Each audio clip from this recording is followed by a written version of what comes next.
പോലീസിൻ്റെ ഒരു പ്രസ്താവന വന്നിരിക്കുന്നത് ഉണ്ണിമുകുന്ദനെതിരെ കൊടുത്ത പരാതിയിൽ പലതും വസ്തുതാ വിരുദ്ധമാണെന്നാണ് പോലീസ് പറയുന്നത്. അതുകൊണ്ട് തന്നെ ഈ കേസ് നിലനിൽക്കില്ല.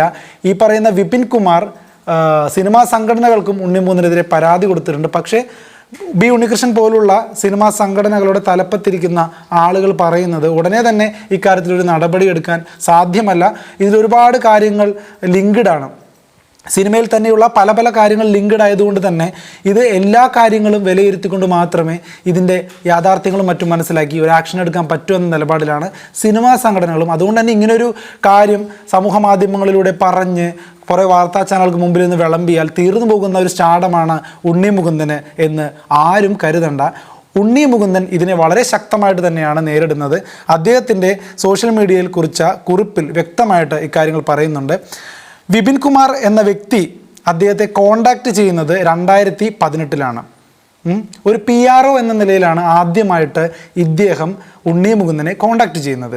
അന്ന് ഉണ്ണി മുകുന്ദൻ്റെ തന്നെ പ്രൊഡക്ഷനിലുള്ള ഒരു സിനിമ ചെയ്തുകൊണ്ടിരിക്കുന്ന ഒരു സമയമായിരുന്നു.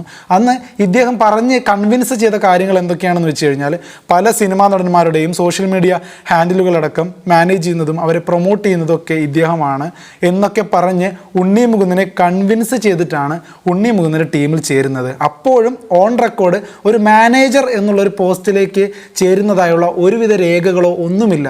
ഒരു മാനേജറായിട്ടാണ് ഇയാൾ എടുക്കുന്നതെന്ന് ഉണ്ണി മുകുന്ദനും പറഞ്ഞിട്ടില്ല. ഇയാൾ തന്നെയാണ് സ്വയം പ്രഖ്യാപിത ഉണ്ണി മുകുന്ദൻ്റെ മാനേജറായിട്ട് ഇങ്ങനെ വിളയാടിക്കൊണ്ടിരുന്നിരുന്നത്. പക്ഷേ ആ വിളയാട്ടമാണ് ഇപ്പോൾ അവസാനിച്ചിരിക്കുന്നത് എന്ന് പറയാം. അപ്പോൾ ആദ്യത്തെ പാരഗ്രാഫിൽ ഉണ്ണി മുകുന്ദൻ എഴുതിയിരിക്കുന്നത് 2018 ഈ പറഞ്ഞ വിപിൻ കുമാറിനെ പരിചയപ്പെടുന്നത്. ഒരുപാട് സോഷ്യൽ മീഡിയ സെലിബ്രിറ്റികൾ കാര്യങ്ങളൊക്കെ മാനേജ് ചെയ്യുന്ന ഒരാളാണ് എന്നൊക്കെ പറഞ്ഞ് ഉണ്ണി മുകുന്ദൻ തന്നെ പ്രൊഡ്യൂസ് ചെയ്യുന്ന ഒരു സിനിമയുടെ സെറ്റിൽ വെച്ചോ മറ്റോ ആണ് ഉണ്ണി മുകുന്ദൻ ആദ്യമായിട്ട് ഈ വിപിൻ കുമാറിനെ കാണുന്നത്. അതിനുശേഷം ഈ വിപിൻ കുമാറുമായിട്ട് ആദ്യത്തെ പ്രശ്നം ഉണ്ടാകുന്നത് സമീപകാലത്ത് ഉണ്ണി മുകുന്ദൻ്റെ ബ്ലോക്ക് ബസ്റ്ററായി മാറിയ മാർക്കോ എന്ന സിനിമയുടെ പ്രവർത്തനങ്ങൾക്കിടയിലാണ് ഈ വിപിനുമായിട്ട് ഉണ്ണി മുകുന്ദൻ ആദ്യമായിട്ട് തെറ്റുന്നത്. അതുവരെ ഒരു പ്രശ്നവുമില്ലാത്ത രീതിയിലാണ് പോയിരുന്നതെന്ന് നമുക്ക് മനസ്സിലാക്കാം.